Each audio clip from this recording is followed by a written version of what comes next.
देख रहे हैं पार्लियामेंट्री बिजनेस। मैं हूं आपके साथ हर्षा शर्मा। हमारे साथ मौजूद है हमारे सीनियर एडिटर अखिलेश अखिल जी। बात करेंगे उनसे आज की बड़ी खबरों के बारे में। तो सर, मेरे पास कुछ खबरें हैं। पहली खबर है मेरे पास कि कोरोना के डेंजर जोन में पहुंच चुका है भारत। तो इस खबर के बारे में थोड़ा सा आप समझाएंगे हमें?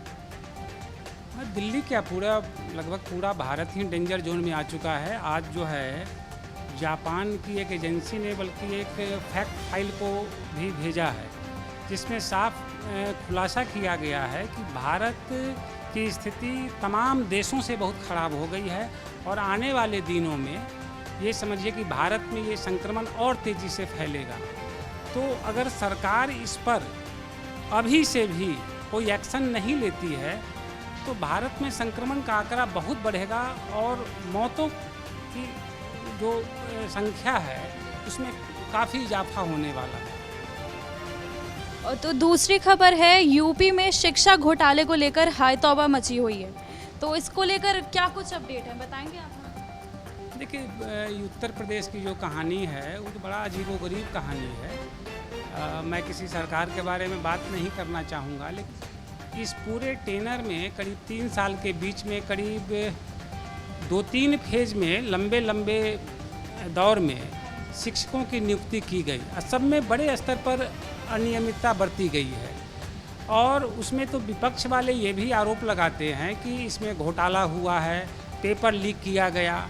और केवल शिक्षकों की नियुक्ति का मामला नहीं है। देखिए, अभी जो एक महिला का जो नाम आया है, जो अनामिका शुक्ला, उसका देखिए कि एक ही महिला 25 स्कूलों में काम कर रही है और उसकी नियुक्ति 18 महीने पहले हुई थी।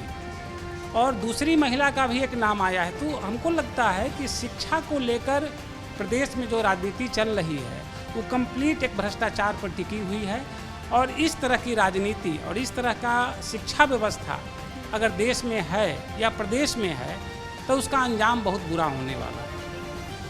तो सर, बंगाल की मुख्यमंत्री ने आरोप लगाया है कि बीजेपी वर्चुअल रैली में अरबों रुपए खर्च कर रही है। तो क्या मामला है?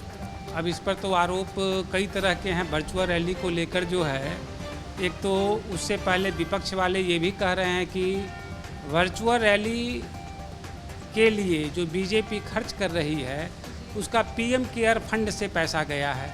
हालांकि इसकी कोई विश्वसनीयता नहीं है, न कहीं इसके कोई आंकड़े हैं, लेकिन ये राजनीतिक एक फलक पर राजनीतिक बातें हो रही है। और ममता जी की पूरी कहानी ये है कि बीजेपी वहाँ इंटर करना चाहती है। लोकसभा चुनाव में बीजेपी वहाँ दखल दे भी चुकी है।